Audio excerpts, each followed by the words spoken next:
right now, without LeBron, Lakers are strong. Let me tell you about a team I hate, all right? I know the Dallas Cowboys Get this win. I don't know, Jack. It's a big decision. I've often said that the people who run baseball, they try very hard to ruin it. I'm from Brooklyn. I don't have a problem saying space. Pittsburgh at Buffalo. Thank you. I thought I was right. So anyway, Yeah, Mac, you're really interested in these playoffs. so This is a presentation of Northeast Streaming Sports. Good morning. You're listening to the Mac and Jack Sports Show on Northeast Streaming Sports.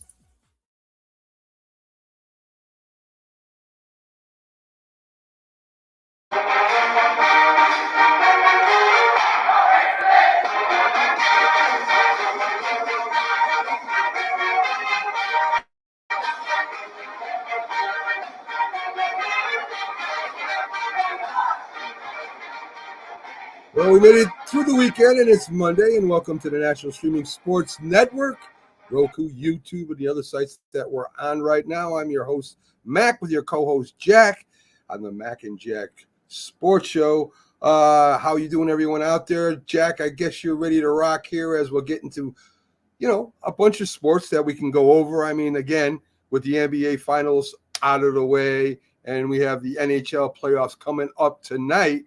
I guess we could start with that since I mentioned it. Game 7, first time in 5 years as Edmonton pushes it to 7. They were down 3-0. They win 3 in a row. Now it's Game 7. What do you think, Jack? Does this so-called momentum, does this push them over the top? All Game 7s are the ultimate thing in sports. All Game 7s. Excuse me, I'm on babysitting duty here, Mac, the next couple of days. Not just for you, but for my grandson. If there's any noise in the background.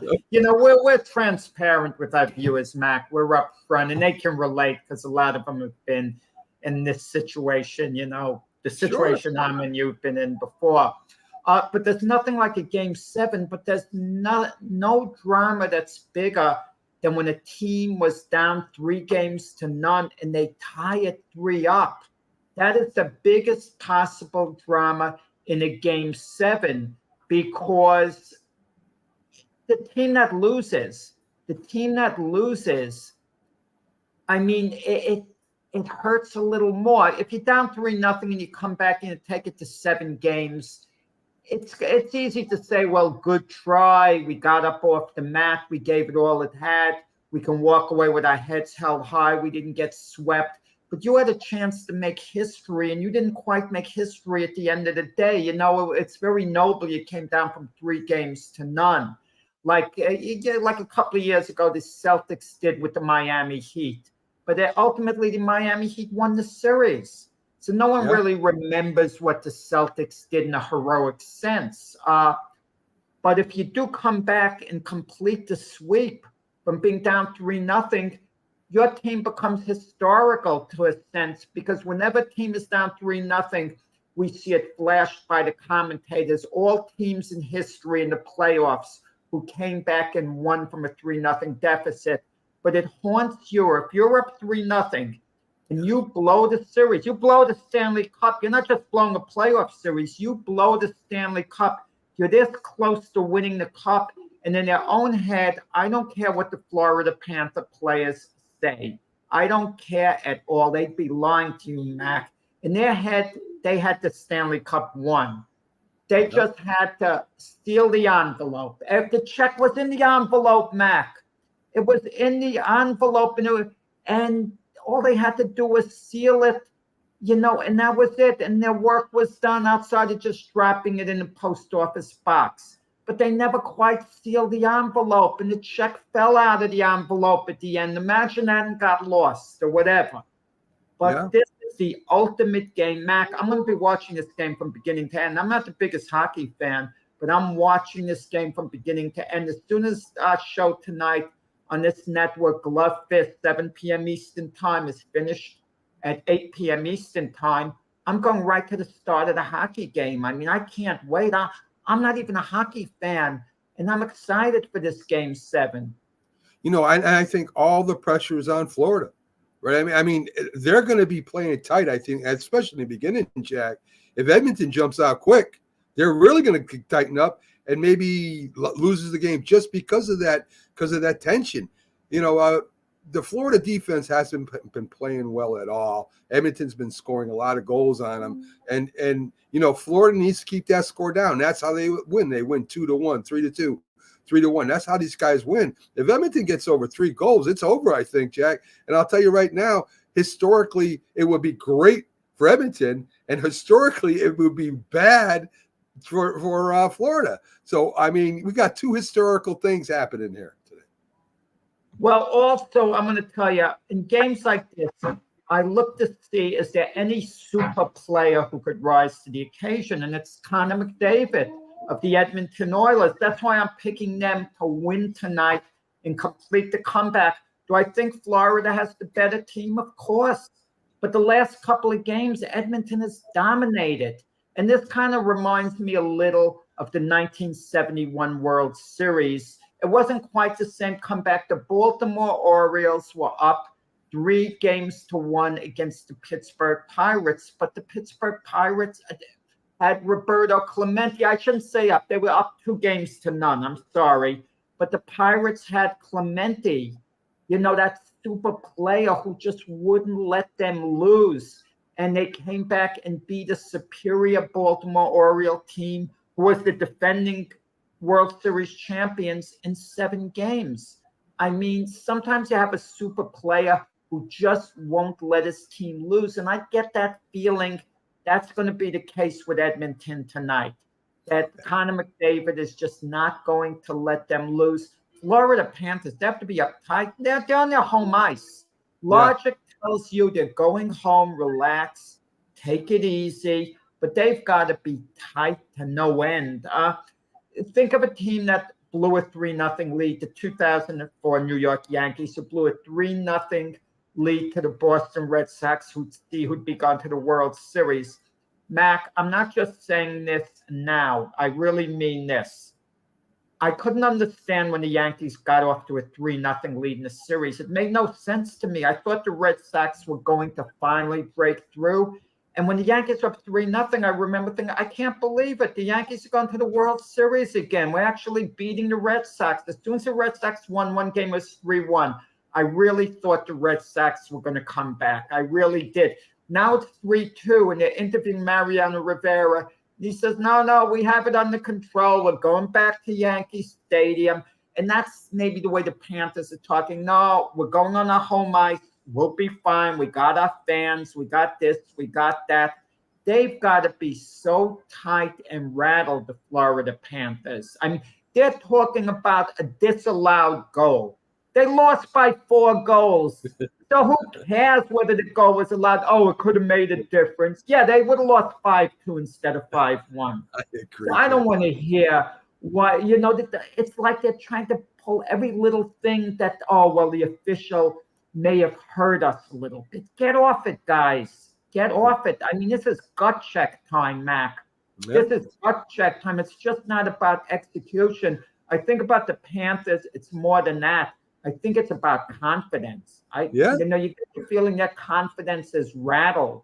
I agree, Jeff. If confidence really is rattled, they're losing this game. Listen, I agree, and it's been a long time since a Canadian team has won the Stanley Cup. So, and again, this is going to be a big game for both teams, and we'll see what happens tonight. Should be exciting. Major League Baseball, instituted this time clock, and you got to have the pitch to the plate before this time clock runs out. And for the first time in history, Jack, it happened. It happened with let me get to the right one here. Colorado Rockies went on a walk-in win because of the time clock. So this is a rule. Everybody knows it. They're trying to adapt to this thing. What happens if this happens in the Game 7 of the World Series? I mean, here you are. It's a tie game. It's the bottom of the 9th, and the pitch clock runs out. Bases loaded. You win the World Series because of a time clock violation. What is this? Wow. Mac, that's the theory. Rules are rules. But we also know that officials give players latitude in certain situations. I mean, I don't know what the answer is. Juan Soto yesterday, Mac, he had 1 second left on the clock. He calls timeout, and he turns his back and goes out of the batter's box. And the ball is thrown, and the umpire goes strike 3. And the umpire could have given him the timeout, and maybe should have. But even Joe Girardi in the broadcast booth at first wasn't sure. And eventually Joe Girardi said the umpire should have given him timeout. Well, if the umpire should have given Soto a timeout, why not say it immediately if you're Joe Girardi? Why hem and haw what the umpire could have done? But yeah, a game was decided on the pitch clock, but the rules are the rules. The batter should know it. The pitcher should know it. The pitcher knows what his time frame is. Mac, consider the pitch clock the same as the 24-second clock a violation. Well, what happens in a big NBA game? The game is on the line at the end. The championship game to decide who wins the NBA title, and a team gets called on a 24-second violation because they shoot a half a second too late. Really, it's the same thing as the pitch clock, but we're not used to the pitch clock calls. We're used to the 24-second violation calls. Exactly. I'll tell you right now, if that happens this year, because it's so new, wow. The team that loses because of that, it's gonna be crazy. It's gonna be crazy all throughout baseball. They're gonna be talking about getting rid of it. I'm telling you, the fans will go nuts if they lose because of it. Go ahead. Mac, but what's the difference between that and a balk? A game could get decided on a balk at the end too. I don't see the difference. The clock is there. You have a replay. You should be able to look at the replay to see whether the pitcher took too long to pitch the ball. He knows what the rules are. If he took too long, it's what it is. I agree, but it's new, Jack, and that's what the thing is. It's new, like you said. We're used to the 24-second clock in basketball, but not in baseball. You talked about Juan Soto, Jack. Listen, I was in a batter's box when I played minor league baseball, major league baseball, senior league baseball. When you call a timeout, you wait for the ump to say it is a timeout. You don't just walk out of the batter's box. I mean, that you don't do that. That's a minor league thing. I mean, I get it. Juan Soto, they said maybe he should have got the call, maybe he shouldn't. But you got to make sure. You don't just walk out of the batter's box, you put up your hand and walk out. That's not how you do things. That was embarrassing for Juan Soto. We'll see what he does this game. See if he tries to redeem himself. Maybe he has a big game. At least I hope so. Because that it happens all the time. How many times have we seen a batter think it's ball 4 on him? It's a full count. The pitch is done. He flips the bat, starts running to first base, and the umpire says strike 3. It's like he's trying to con the umpire. Yeah. Okay, and maybe the umpire would have called ball 4, but the umpire doesn't like the idea. Before I make my call, you're running to first base. You're trying to kind of con me in a way. We see it all the time. I mean, players try to deceive the umpires. Catchers do it every moment by trying to frame pitches. Sure. We see a pitch on the outside, they move their glove back. Sure. And we praise these catchers for their ability to cheat. We say, they can frame pitches better than any other catcher. In other words, they can cheat better than any other catcher. When you think of it, it's legalized cheating. Yes. That's what it really is. Legalized cheating. So you're a major leaguer. You're in your second game. You feel good. You finally made it. And then you get suspended 80 days for PED use. I mean, the rules are the rules. Why would you even put yourself in that position? I don't know who this was. I missed this. This was let's see, Orlevis Martinez for the Toronto Blue Jays. Supposed to be a great prospect. Just called starting the second game, 80-game suspension, PED use, drug policy with the Major League Baseball. So you worked your tail off all those years, or I don't know how much time in the minor leagues he spent. He's a pretty young guy, but he works his way up to the major leagues, and right away he gets nailed for.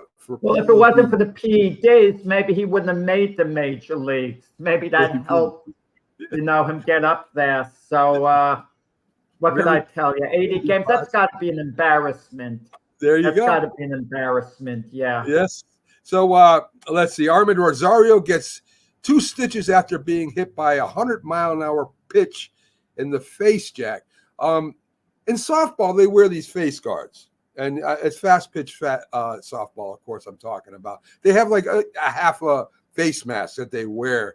Will Major League Baseball ever go to this, Jack? I know it's been talked about before, having some kind of protection on the side of your head. Does this ever happen, or this is what it is? You're a Major League Baseball player, this can happen. You laugh at me, Mac, but I'm a big believer in things like this. I mean, line drives head right back to the pitch. You know how scary it is to take one off the head, take one off the face? They used to laugh at goalies back in the day when they first started using the face mask. They were called sissies. It's weak. It's this. It's that. But you need it. I mean, think if you're a pitch and a line drive comes buzzing right back to you. You might not have a chance to defend yourself and get the glove up. I'm supportive for as much protection as possible. You're even going to laugh, even with batters. I support a football type helmet thing. As long as your vision isn't impaired and you can see the pitch, I don't care. You have this big helmet around your head. You really need the protection. There was a coach that actually got hit by a line in the minor leagues, a line drive down the third base line. No protection, over there too. I mean, they need something. I'm a believer coaches shouldn't only have helmets, they should have gloves on, as well between pitches. You need that protection, you do, with the ball. The ball is a weapon. So, tell me this, Mac, the players don't have protection, but we have screens going all the way to the outfield in a lot of parks. We didn't for a long time, Jack. That's fairly new. I mean, we didn't for a long time. And of course, there is a debate. You can't catch a foul ball now. I mean, that's one of the reasons why you went with gloves to the stadium, and they but the line drives are scary. I was on top of I went to Long Island Duck game. Long Island Ducks in the independent league, a minor league team, and I was sitting on top of the third base dugout. Every time a left-handed batter got up, every pitch my hands are like this. I'm scared the ball's going to come off the bat so quick at me. I mean, I was a little nervous there. I would have welcomed some type of netting. In one sense, netting does affect your view of the game. I mean, you feel a tiny bit detached from the players. It's like, you have something between you and the players. It's not the same. I understand that element, Mac, too. But also, the balls are coming off the bat a lot quicker than they were years ago for whatever reason.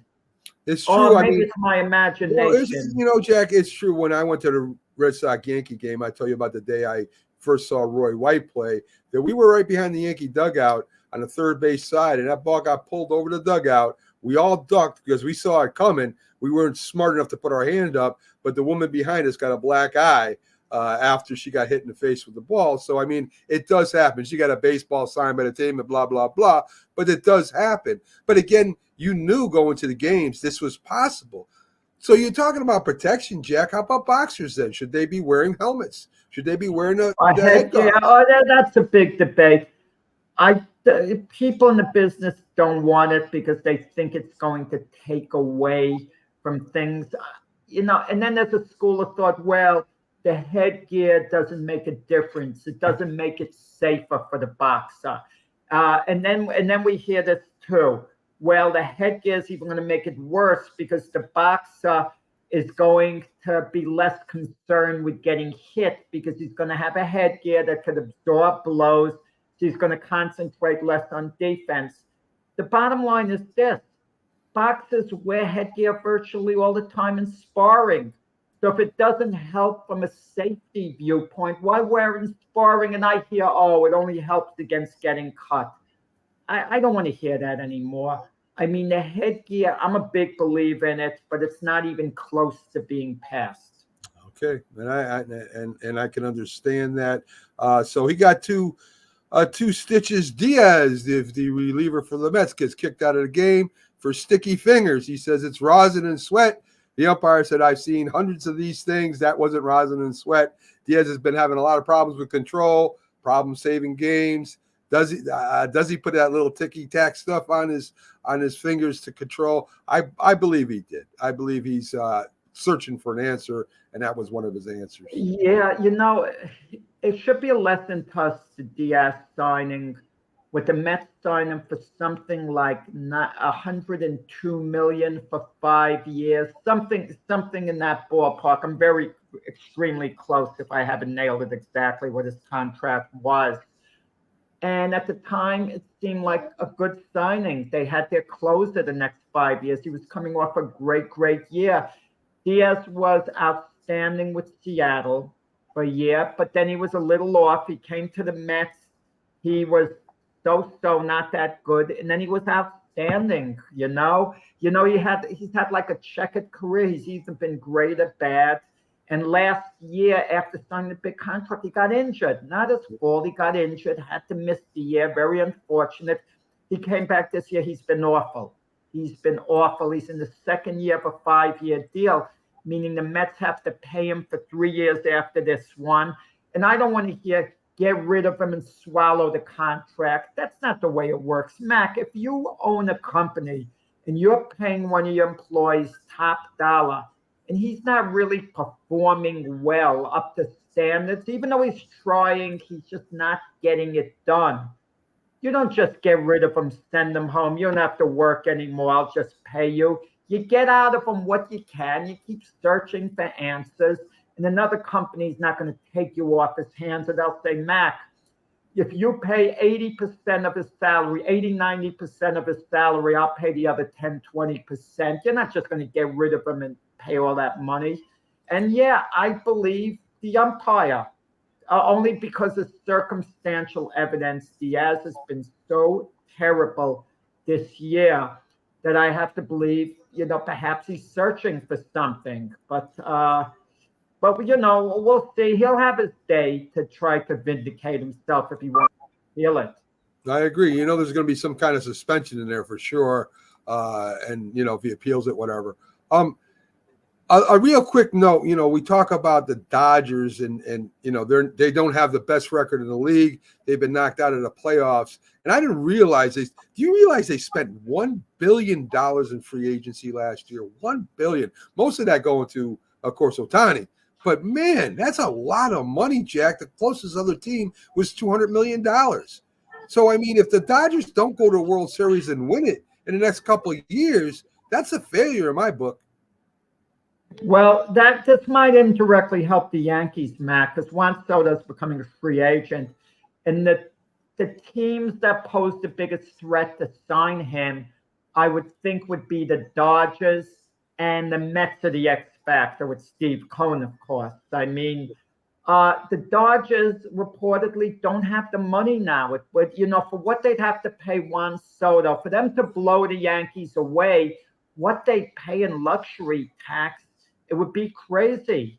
Yeah. It would be absolutely crazy. So the Dodgers' negotiating leverage is going to be somewhat diminished, where they might not be able to create separation between their offer and the Yankee offer. And as for Steve Cohen, is he lying in the woods in a sense, just waiting to pounce on Juan Soto in free agency? Because he hasn't been aggressive, this year. Since laying out these big money contracts for Verlander, Scherzer, Lindor, etc. Even paying Brandon Nimmo over $20 million a year. Jeff McNeil close to $16 million a year. Is he laying back, figuring I'm going to have a full court press on Juan Soto? I'm going to offer him so much that he won't be able to turn it down. I'm going to offer him $100 million more than the Yankees. I don't think that's going to be the case. You want to know why, Mac?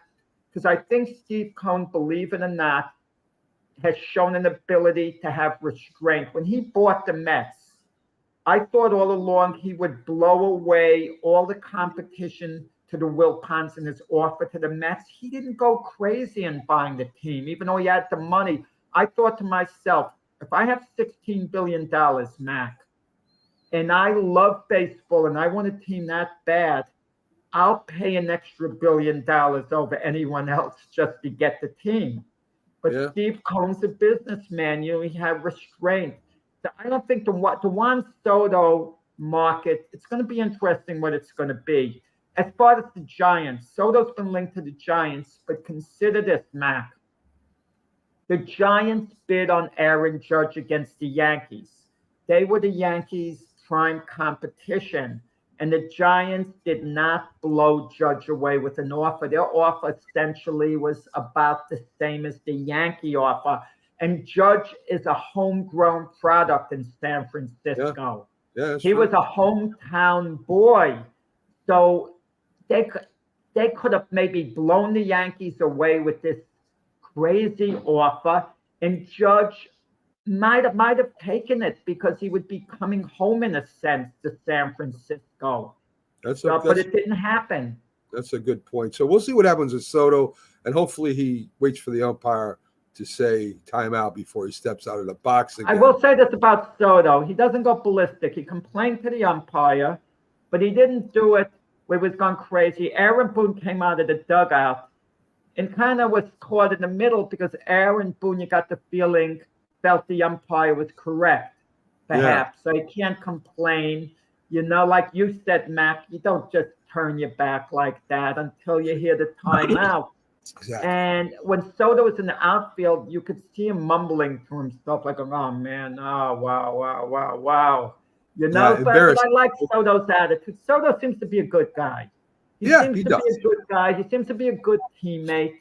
You know, you see him rooting for his teammates all the time. He seems to be a good team player, and he's not one of these superstars who walks around like acting like he's superior in the sense. He has a good swagger, not a bad swagger about him. It seems that way. So let's talk a little NBA. That way, but outwardly. So let's turn to the NBA real quick here, Jack. Klay Thompson looks like he's on the move from Golden State Warriors. They did offer him a contract in December. Klay Thompson thinks it's too big of a cut. So it looks like he's going to move on. Listen, Klay Thompson to me is a six man right now. To me, he's a bench player. He's not a starter. He'll come off the bench and probably be a great six player too. Come off the bench, give you a little offense. He's not scared to play defensively. It's not I don't know if he's great defensively or not, but it's not a hindrance to him. He'll be a good six man giving somebody up. So depending on what team wants to pay for a six man, that's the kind of contract he'll get. Maybe Golden State still will be able to hold on to him because I don't know if there's going to be a lot of big offers for him, Jack. Well, there's going to be a team that's going to offer more than Golden State, but it depends what he wants. You get the feeling with Golden State, they're offering him a contract in large part out of loyalty as well. They're figuring, look, you're a big part of this franchise's history. You came up with Steph Curry. We want to keep you as a player. We want you to be a Golden State Warrior the rest of your career. We're going to pay you good money, but we're not paying you like you're a star anymore because you're not, okay? We're willing to meet you halfway. And that's what Golden State seems to be doing. They're meeting him halfway, but Klay Thompson is thinking like what he wants, what his value is. He's looking at himself more like I'm Klay Thompson. I'm the Klay Thompson of my prime, and that's just not going to work. I agree. Okay, where he winds up, he could be a Knick. I don't know. It could be a. Yeah, he could be a good six player on a good team, depending on what team goes after him. He'll be free to choose. I would imagine he'd want to go on a good team that has a chance at maybe advancing to the finals. I don't think he would want to go on like say a Chicago Bulls or a team like that or that or the Detroit Pistons who might pay him more money. But I would imagine he would want to be on a winning team. The Knicks or the Sixers, are they interested in either team? Because if the Knicks or the Sixers aren't interested in him, then I don't see where he would be going to.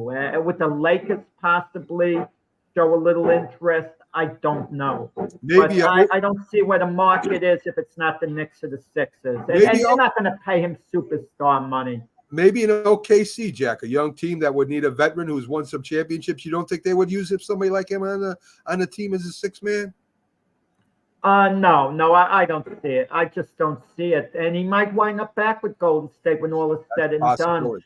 That's a It's possibility. going to be one of the interesting things in the off season to see how it develops. Klay Thompson, like you said, Mac, I think he could be an outstanding sixth man, give a team a spark. Yeah, you could start him as well, but I love Klay Thompson coming off the bench. I mean, I think he would be outstanding in that role. Paul George is another big name out there. It looks like the 76ers have calmed down or cooled down a little bit, trying to bring him over there. They may be looking for one or they got some money left, and they may be trying to get one or two other players in. So we'll find out where Paul George goes. He's been, of course, linked to the Knicks. They're linked to everybody. I mean, if you go to every basketball team, that free agent out there is linked to your team. So Paul George will still be out there. He'll be an unrestricted free agent next year. So we'll see. James Harden is going to be a free agent as well. With the Clippers with opting out and all. A guy like Paul George, Klay Thompson, they have the most value in putting a team over the top. If they're a missing piece, like Klay Thompson before, if you badly need outside shooting, and that's the one weak link between you and having a championship caliber team, you go after Klay Thompson. Right. Paul George, it's going to be in demand. Look, the Sixers aren't going to contend, for the Eastern Conference Final, to get into the NBA Finals. They're not going to be able to contend with the Sixers unless they add another really good piece. So basically, it's supply and demand. I could see Paul George conceivably going to the Sixers, to join Maxey and Embiid and to just give them, a shot at the NBA title. Because unless the Sixers add a piece, they're not going to beat the Celtics. I agree with that too. Malik Beasley was with Milwaukee. It looks like he'll be leaving. Jackie went through on a 1-year contract. Right now, the Bucks don't have a lot of money right now. They're paying 10 players $186 million. Jack will be back in a second, folks. There are players in Europe right now that we really don't know about that might get drafted very highly in the NBA draft. A couple suburbians, believe it or not. Nikola Topic with a torn ACL is working his way back. He's expected to go in the first round. You also have another suburban that might go into the second round. His name is Nikola I'm going to give him my best shot here. Jurisic. He's 6'7" forward who might go into the first, second round. And we also have a Swedish guy, Bobby Klintman, 6'9" forward, projected to go into the first round. So Europe is really starting to enter the NBA draft. Not only, when Wembanyama last year was picked first overall, there's a couple coming out of France, or 3 of them at least, that will be in the first round. And here you got a couple from Suburbia and one from Sweden that may be taken first round, early second round. Europe is having an unbelievable impact right now on the NBA. And, we talk about the college players coming in. Well, in Europe, they play more of a professional style basketball. And that's going to be interesting to see what kind of effect that the European basketball players have in the NBA in the next couple of years. It should be something to watch anyway. So, again, Europe, mid-Europe, mid-Asia, they're starting to bring some players over, and Jack's back with us right now. And Jack, I was just talking about 3 other players, 2 suburbians, 1 from Sweden that might go in the first round, early second round. And I can't remember a time where Europe has so many players being picked or projected to be picked near the top of the NBA draft. I just gave the names of 2 Nicolas and a guy from Sweden who's projected to go in the first round. They're all small forwards, large forwards, big forwards, power forwards. So I'm just to me, I don't know about you, I haven't really seen this much European overseas basketball players coming into the NBA and projected to go so high in the draft. Well, we're living in a new era, Mac, with the Europeans. I mean, it's It's what it is. That the draft is going to be interesting. I think you're going to have more European players in the first round than in any other year. Yeah. So, I mean, they play a more professional style over there and a little bit more physical from what I They understand. play more teamwork over there, more teamwork here. Players rely on talent. They're drafted individually what they do. In Europe, how they blend in with the team, how they contribute. And, we're living in a different age, but which is a good thing. Yeah, I agree. It's happened in a lot of sports, boxing being one of them too. Let's take a look at last night. Yeah, the Indiana Fever against the Chicago Sky. Caitlin Clark versus Angel Reese. Reese had an unbelievable game. She leads the Sky back in the second half, coming back from as much as 15 points with a double-double, 25 points, 16 rebounds. Caitlin Clark has a good game. Sky wins by 1 point, Jack, 88-87. Maybe this is the Bird Magic Johnson show WNBA. Who knows? I mean, they were charged the highest ticket prices ever in a WNBA game to go watch these two play. Absolutely. I mean, the WNBA's finally arrived, because of Caitlin Clark, Angel Reese. It's name brand. It's the name brand that does it. You get the name players, and they elevate a sport. Names sometimes transcend the sport to a degree. If you're getting a ticket to a game, a WNBA game, you want to know who's on the team. That even in an NBA game, you get a ticket to an NBA game, you want to know who's on the opposing team. You mentioned OKC before. They have Gilgeous-Alexander, but he's not box office yet. The Lakers aren't as good as OKC, but they got LeBron. That makes them box office, and that's really what it is. And you look at the WNBA, if they're playing Caitlin Clark's team, Angel Reese's team, visiting teams then want to see them play. Yeah, and fans want to, see those type of players play. And yesterday it had high ratings for TV, and it was great. Yeah, it was really great. I mean, for the WNBA, and it's going to hopefully keep growing. I mean, when you get the movie stars, the famous people attending the games, that elevates it as well, because we hear on the news, so and so is going to the game, so I should be watching. It's the cool thing to do. It's the in thing to do. And again, great game by Angel Reese, but I don't like the headlines. Well, she scored 25 points. The Caitlin Clark, 16, 17. Yeah. Caitlin, she had the rebounds. Angel Reese was the best player on the court yesterday. But Caitlin Clark set a franchise record with 13 assists. So I don't want to hear the whole headline, but it was Angel Reese's day. She was the best player on the court. I mean, listen. She played a terrific game. With no NBA, NHL going away for a while, we're going to be stuck with looking for things to talk about. This is the WNBA's chance. If they don't do it here, they're never going to do it, especially with Caitlin Clark and Angel Reese and a rivalry. And this is it's going to stir curiosity. And they have a chance here to really make some inroads. And, the NBA has been supporting the WNBA for years.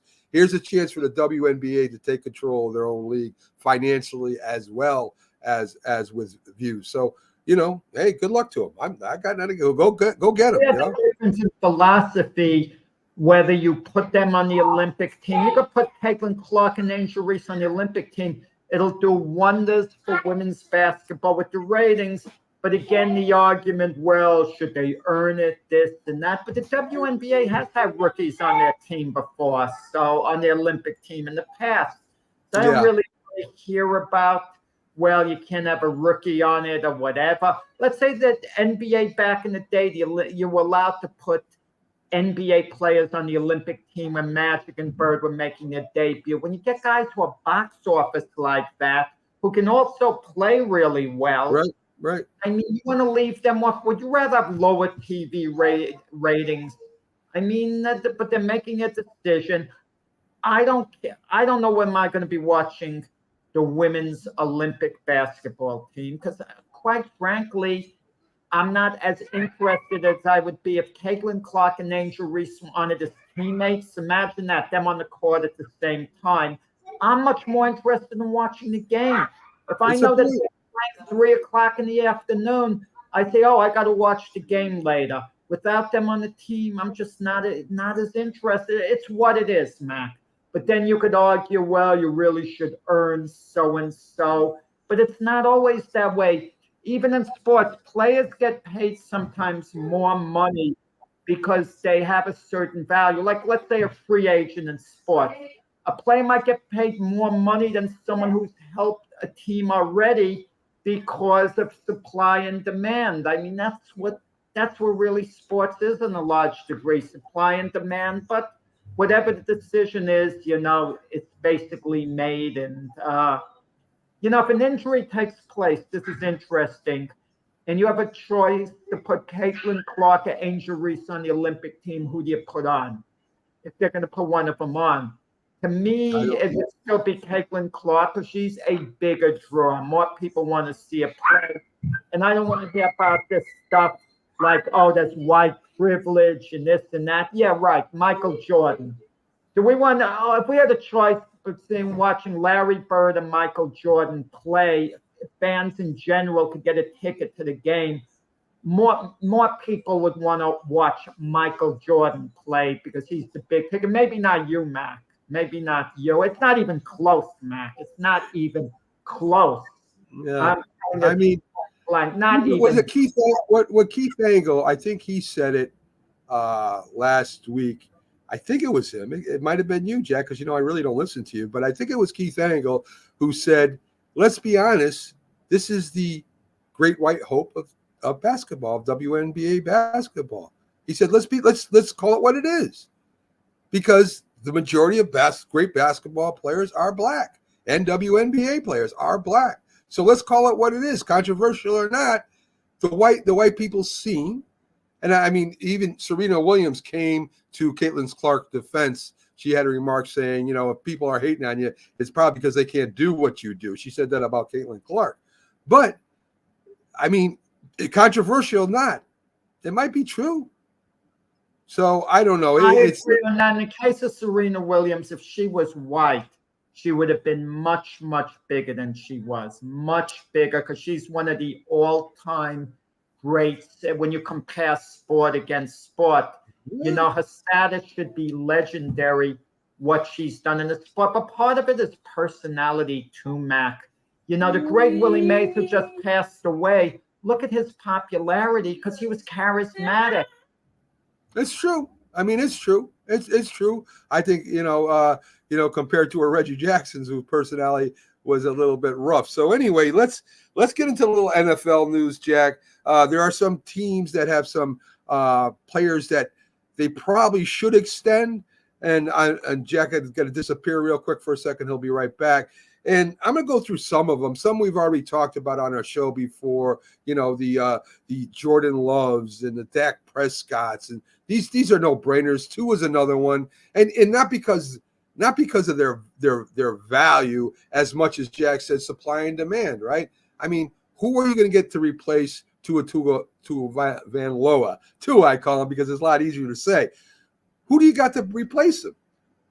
Statistically, Tua was one of the best quarterbacks last year. Jordan Love, who are you going to replace him with? Who are you going to replace Dak Prescott with? This is the things that all teams are finding out about their quarterbacks. There's no really better or good-ass second option out there unless they swap quarterbacks, and you're still going to have to play them anyway or pay them anyway. So that pretty much goes without saying. Tua's going to get his extension, whether it's in the beginning of the year or during the year, at the end of the year. That's going to happen. There's no doubt about it. But there are some. Well, Mac, who else is going to pay Tua? Let's say the Dolphins don't pay him. Who else is going to step up and give Tua the mega contract, considering the potential for injury that he had suffered all those concussions before? It would be very risky for another team to do it. Yeah, they would sign him for a couple of years. The way the Falcons signed Kirk Cousins a couple of years, a big guaranteed money. I could see that. But Tua's going to want like a 5-year deal, at least a 4-year deal, a long-term extension to be one of the highest paid quarterbacks in the league. And if you want to look at things objectively, he really hasn't earned it. He really hasn't earned it. He hasn't taken his team to the next level. And I think Tua's got a world of potential. I think Tua is so good that potentially he could, if he puts it all together, he could be the second best quarterback behind Patrick Mahomes someday. Potentially, I'm talking about. But right now, can you tell me for sure that Tua is a top 10 quarterback? Would you even put him ahead of Brock Purdy right now? Based off last year, Jack, and the year before, he had concussions and that.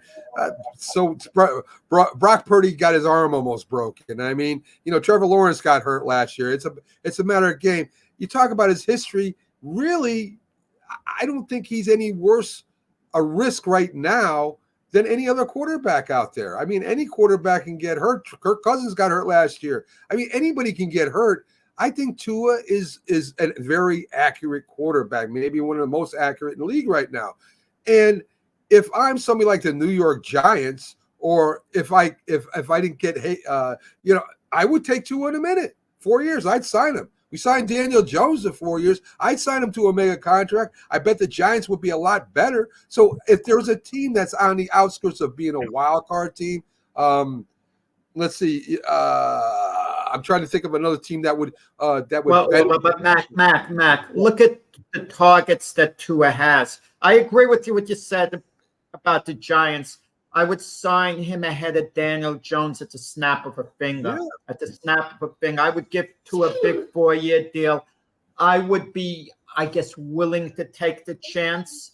If you really don't have your quarterback there. Most teams do have their potential franchise quarterbacks there. There are very few teams which would bid on Tua. When you look at the rosters, who really needs a quarterback? Not many teams. I'll give you another one, Jack. I'll give you another one right at the brink of being walk are the Las Vegas Raiders. What addition you would be? That's what I mean. Very few teams. Yeah, the Raiders, I agree with that. An obvious, team that needs it. Even a team like the New Orleans Saints, I've been very critical of Derek Carr, but he's going to be the quarterback this year. And if the Saints make the playoffs, why would they want to move on from Derek Carr and pay big money to another quarterback? Okay, if it was Tua, it's an upgrade, Jack. That's an upgrade. But Tua's throwing to Tyreek Hill, Jalen Waddle, and OBJ this year. Think of it. So if he has a big year, and he has a running game. Take OBJ out of there. OBJ is all done. But OBJ's not a main receiver on that team. He's a third wheel.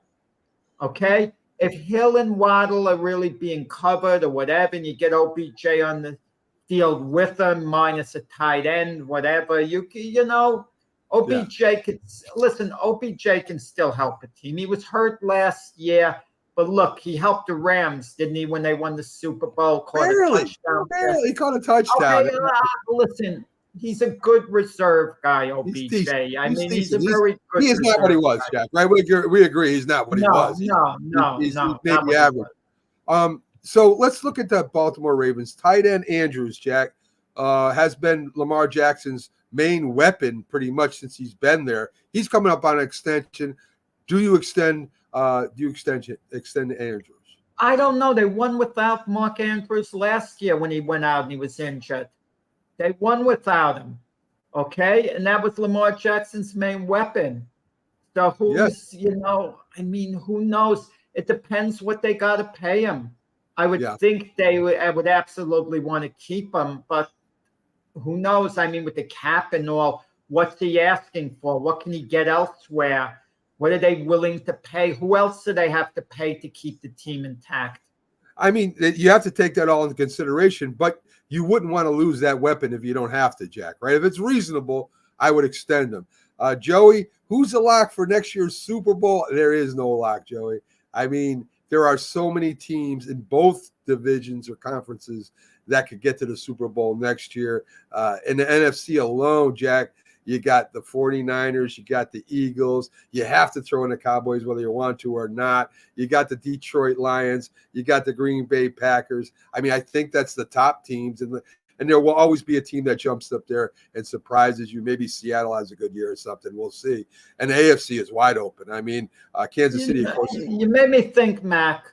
We keep talking about Bill Belichick. Bill Belichick. Will he coach next year? Will someone even call him this year if a coach gets fired? But I want you to think about this. Pete Carroll. No one speaks about him. Yeah. No one at all speaks about Pete Carroll. He was let go as coach of the, Seattle Seahawks. Yeah. So how come he's not in demand? How Him come or- his name doesn't pop up? He's an older guy like Bill Belichick. You tell me. He's Vrabel had a too? Hall of Hey. Fame career. And there's another coach. You could say Pete Carroll. You could say Mike Vrabel. I mean, there's a few other coaches out there that with head coaching experience. I mean, if you want to talk the best, you would have to talk Bill Belichick as far as accomplishments go, and then Pete Carroll will be right behind him as far as the older coaches that aren't coaching anymore. Maybe Pete Carroll says enough's enough. I don't know. I haven't heard nothing, as you said, about Pete Carroll at all, Jack. Well, no So- one's been offering him a job, and these legendary NFL coaches, when they get older, they're not likely to go back to college. That's his roots in college. So I wouldn't think so. I wouldn't He's think so. basically, I think, retired. He has a bubbly personality. I'm surprised he hasn't been called upon to be a commentator. So I think Pete Carroll, with his enthusiasm, would be really good at that. He'd be a hit. He would really be a hit as a commentator, I think. And definitely would have an advertiser in chewing gum. Whatever brand he chews, I mean, would definitely be a great advertiser for him. He'd make a lot of money off that. We're getting close to the end. I want to ask you, you got Dallas, you got Dak Prescott, you got CeeDee Lamb, you got Micah Parsons, Jack. Is Micah Parsons worth paying an extension for? And after you get done playing with your grandson, is Micah I got to Parsons? apologize. My babysitting duty has been brutal today during the show. Yes, at the same he's time. keeping you I got a jumping. Wednesday through one more day to the viewers, and then I'll be in the clear. Micah Yeah. Parsons, do you sign him before you sign Dak Prescott and CeeDee Lamb, Jack? I'm going to tell you, CeeDee Lamb wouldn't be as big a priority. Obviously, the quarterback is always the biggest priority. Micah Parsons, you're not going to get another player like him to anchor your defense. So he would, between him and Dak Prescott, but Dak Prescott's numbers might be too much off the charts, to get it done. If I was to tell you, and I'm going to say this, and this, I don't think this is controversial at all. If I was to tell you Micah Parsons is overrated, what would you say? Overrated? No, not overrated, but he might not be the leader that the Cowboys were hoping that he would be. Right? Yeah. I'm gonna tell you, you rank on Thibodeau the Giants all the time. Micah Parsons has been in 4 playoff games. You know how many sacks Micah Parsons has had when the team needed him to step up and to maybe be a game changer in the playoffs? Guess how many sacks Micah Parsons has? 1. Well, Micah Parsons hasn't struck me as being a lead on defense, rallying his teammates. I'll be honest about it. You compare him to Thibodeau, but individually he's better than Thibodeau. Thibodeau is not a lead of that defense because you had a guy like Dexter Lawrence maybe taking Thibodeau under his wing, which is okay. You come in, you've been in the league a couple of years. You don't have to necessarily be a leader. But Micah Parsons was in prime position to be a leader. And Micah Parsons talks a lot. He talks a lot. So if you talk a lot and you're that type of charismatic player, you're looking for leadership, okay? Like a guy who talked a lot, who I wasn't a fan of, who I thought was a big blowhard, Richard Sherman, okay? Yeah. Big mouth, a big blowhard. At least he was a leader on defense, okay, for all his nonsense. Micah Parsons hasn't shown himself to really be a true leader. To me, what great players play great when they need to be great, right? The Tom Brady's, the Lawrence Taylors, the great players. They step up. The Terry Bradshaws, the Lynn Swans. These guys are great.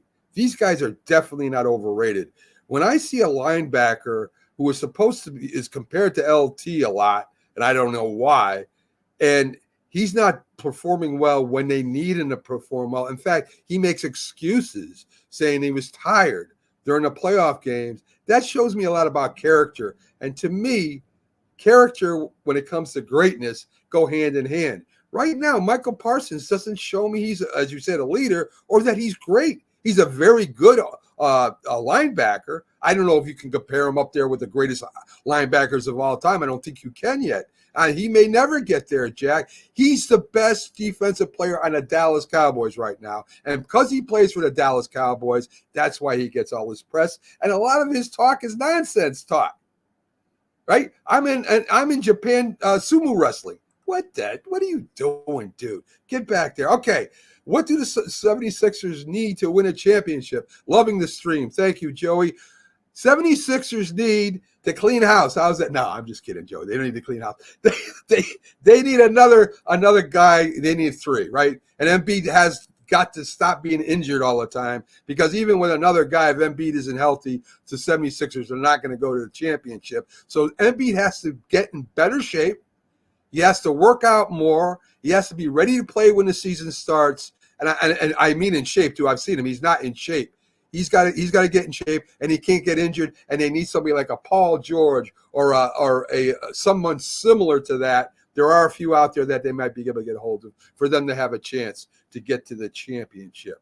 So it's basically simple. Embiid has to be healthy, have his MVP form. And they've got to add on another big piece. Like they got to add on a Paul George. Whether you like George or not, he's still a heck of a player. I agree. So you pay George the money, you have your big three, Embiid, Maxey, George, and hope they all stay healthy. And you hope that the chemistry clicks, because you never know how the chemistry is going to click. Very, very good point. There were a couple Olympic trials are going on. I can get back to the rest of the free agent whatever signings or extensions that we get later. A couple big things. The woman. I thought this woman at Jack knows the names of these running. She's a running guy. I'm going to turn it over to Jack. A couple of Olympic trials, guys that made the Olympic teams. Yeah. I mean, the big story yesterday was actually the 16-year-old Quincy Wilson, who ran the men's 400 meters in the Olympic trials. He's in the finals of the 400-meter Olympic trials. And it's really going to be exciting to see, whether or not how he's going to do. I don't think he's going to make the team in the 400 meters individually, but he could be a part of the relay team. And at age 16, he's setting age records all the time, and he's really exciting. And in the women's 100 meters, Cherie Richardson, is the big story, because in 2021, she tested positive for like smoking marijuana, was against the rules and all that. But she admitted she smoked it, never made an excuse about it. But because her biological mother had passed away and she said she was a bit depressed, she should have known better than to break the rule. She was honest about it. And people actually rallied around her, because we're used to athletes making excuses all the time over what they did. And she didn't make any excuse. She said, look, I broke the rules. I regret it. This is the reason why. I was just depressed. I still shouldn't have done it. And people like that, because she was accountable. Yeah. So she's going to be the glamour girl of these Olympics, Cherie Richardson. People are going to be rooting for her. And they're going to be rooting for 16-year-old Quincy Wilson. But Quincy Wilson, it's not necessarily making history. In 1964, there was a miler, a 17-year-old phenom named Jim Ryan, who made the Olympic team. He wasn't ready to compete in the Olympic competition itself. He did. He competed, but he got bumped out in the prelim round. But, because he lacked the, maturity he would later get. But the idea that Jim Ryan would make an Olympic team as a 17-year-old, was unprecedented at the time. Yeah. All right, Jack. Thanks for the running update. Folks, I want to thank you all for joining us. A lot of views. Thanks, Joey, for making comments. We encourage that all the time. We're out of here. Coffee and Sports are on up after us. On the Roku channel, we have 20 podcasts, over 70 shows per week. So if you get a shot, download the Roku app and find Northeast Streaming Sports. Thank you, folks. Jack will be on tonight Glove Fish, 7 p.m. Eastern, with his co-host Frank Laturzo. Have a great one, folks.